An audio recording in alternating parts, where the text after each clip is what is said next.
आप देख रहे हैं हमारा YouTube चैनल दी सच्चा भारत और आज के इस बुलेटिन में आपका स्वागत है। कंगना रनौत और शिवसेना के बीच विवाद गहरा गया है।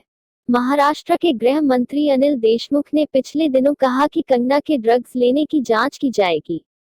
इसके लिए उनके एक्स बॉयफ्रेंड अध्ययन सुमन, शेखर सुमन का बेटा, के एक इंटरव्यू को आधार बनाया है। यह खबर सामने आते ही अध्ययन परेशान हो गए हैं। अध्ययन बोले, मुझे इस मामले में ना घसीटे। अध्ययन ने सोशल मीडिया पर एक वीडियो जारी किया है। इस वीडियो में उन्होंने हाथ जोड़ते हुए विनती की है कि उन्हें इस मामले में ना घसीटा जाए। अध्ययन ने कहा, मुझे जो कुछ भी कहना था मैं 2016 में कह चुका। इसका नतीजा ये हुआ था कि नेशनल टेलीविजन पर मेरा और मेरे परिवार का मजाक बनाया गया। अब मैं वो मामला भूल गया हूँ और जिंदगी में आगे बढ़ गया हूँ। मैं आप सबके हाथ जोड़ता हूँ। प्लीज मुझे अपने काले अतीत में और नहीं धकेलिए। मैं बहुत मुश्किलों से गुजरा हूँ। मेरा कंगना से अब कोई रिश्ता नहीं है और अब ना कभी होगा।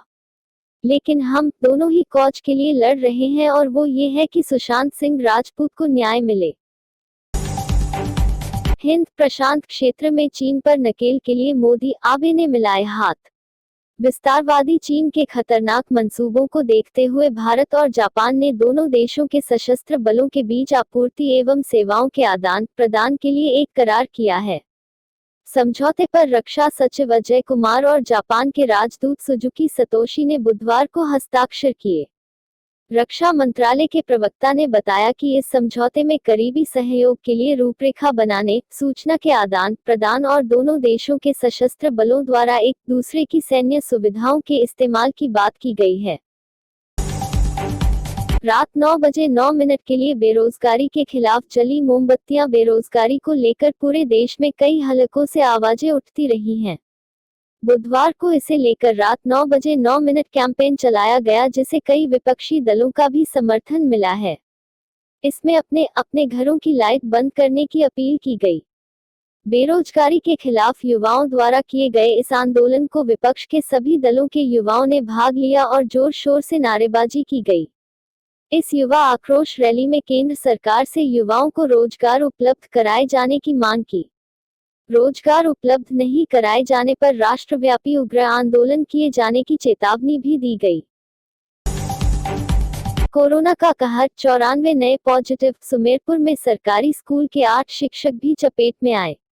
5513 पहुंचा संक्रमितों का आंकड़ा। सैंपल लेने वाला लैब टेक्नीशियन भी संक्रमित। जिले में गुरुवार को कोरोना के 94 नए मरीज सामने आए। इसी के साथ संक्रमितों का आंकड़ा बढ़कर 5479 पहुंच गया। सबसे ज्यादा पाली शहर में 26 कोरोना संक्रमित पाली शहर में मिले, जबकि सुमेरपुर में 25, सोजत में 14, पिपलिया कला में 13, मुसालिया में 5, रानी, रोहट और जैतारण में 2, व नाडोल, सादरी, तख्तगढ़, कंटालिया और बाली में 1 मरीजों में कोरोना की पुष्टि हुई। गुरुवार को भूसी में कोरोना के सैंपल लेने वाला लैब टेक्नीशियन संक्रमित आया। इसी तरह सुमेरपुर के अपर प्राइमरी स्कूल में 8 शिक्षकों की रिपोर्ट भी पॉजिटिव आई। इसी तरह कलेक्टर निवास में भी 5 लोगों के सैंपल लिए। इसमें 64 वर्षीय एक वृद्ध की रिपोर्ट पॉजिटिव आई। बीसीएमएचओ डॉक्टर शरद सक्सेना ने बताया कि गुरुवार को सुमेरपुर में 25 नए मरीज सामने आए। सच्चा भारत में नियमित देखिए मध्याह्न में लंच ब्रेक न्यूज एवं रात्रि में dinner break news. Jodhpur Bhajpa सरकार की विफलताओं को लेकर लगातार हमलावर है। गुरुवार को जोधपुर जिला भाजपा के वरिष्ठ नेताओं ने कलेक्टर को ज्ञापन सौंपा। सूरसागर विधायक सूर्यकांता व्यास ने कहा कि जोधपुर में जंगलराज हो गया है, कोई किसी की नहीं सुनता है। मुख्यमंत्री के शहर के यह हालात है। विधायक ने कहा कि हमने अस्पतालों को लेकर भी बात की है। राज्यसभा सांसद राजेंद्र गहलोत ने कहा कि प्रदेश की जो वर्तमान कानून व्यवस्था है, इससे लगता है कि सरकार के बस में कुछ नहीं है। बिजली के बिल इतने बड़े हुए आ रहे हैं कि आम आदमी परेशान है, लेकिन सरकार इस ओर ध्यान नहीं दे रही है। औद्योगिक थाना पुलिस से मिली जानकारी के अनुसार औद्योगिक थाना क्षेत्र में पीड़ित बच्चे का परिवार रहता है, जो मजदूरी का काम करते हैं। गुरुवार को श्रमिक और उसकी पत्नी दोनों ही काम पर गए हुए थे। उनका 7 साल का बेटा घर पर ही था। इस दौरान बच्चे के साथ रहने वाले नाबालिग दोस्तों ने गुरुवार रात को बालक के साथ ज्यादती की। सहमा बालक अपने घर आकर सो गया, लेकिन रात को उसकी तबीयत खराब होने पर उसे अस्पताल लाया गया, जहां पुलिस के सामने बालक ने अपने साथ हुई ज्यादती के बारे में बताया। पुलिस ने इस संबंध में कार्रवाई शुरू कर दी है। स्काउट गाइड द्वारा फिट इंडिया हिट इंडिया कार्यक्रम आयोजित। राजस्थान राज्य भारत स्काउट व गाइड नागौर के तत्वावधान में fit India hit India project के तहत फिटनेस संगोष्ठी का आयोजन स्काउट गाइड जिला मुख्यालय नागौर पर किया गया। इस संगोष्ठी में BR मिर्धा राजकीय महाविद्यालय व आदर्श ओपन रोवर दल के रोवर रेंजर सम्मिलित हुए। CEO गाइड मीनाक्षी भाटी ने बताया कि fit India hit India project के तहत योगाचार्य केशरी नंदन ने योगाभ्यास करवाकर योग से होने वाले लाभ की जानकारी देते हुए दैनिक जीवन में नियमित रूप से सभी को किए जाने हेतु प्रेरित किया। कोरोना संक्रमण बचाव को लेकर जिले भर के ग्रामीण एवं शहरी क्षेत्रों में टैक्सी रथ जागरूकता प्रचार प्रसार घूमेगी गली गली। बचाव को लेकर लोगों को करेगी जागरूक। कोरोना संक्रमण से बचाव एवं रोकथाम के लिए पाली शहर एवं आसपास के क्षेत्रों में ऑटो रिक्शा के माध्यम से कोरोना से बचाव के लिए अपनाई जाने वाली सावधानियों के बारे में आमजन को जागरूक किया जा रहा है। जिला सूचना एवं जनसंपर्क जिले में शहरी एवं ग्रामीण क्षेत्रों में पेम्पलेट का वितरण करने, पोस्टर चिपकाने के साथ ही ऑटो रिक्शा के माध्यम से माइक के जरिए प्रचार प्रसार कर लोगों को जागरूक किया जा रहा है। मास्टर वहीद बने बैंड एसोसिएशन के अध्यक्ष। शहर के साइंस पार्क में बैंड एसोसिएशन की हुई मीटिंग।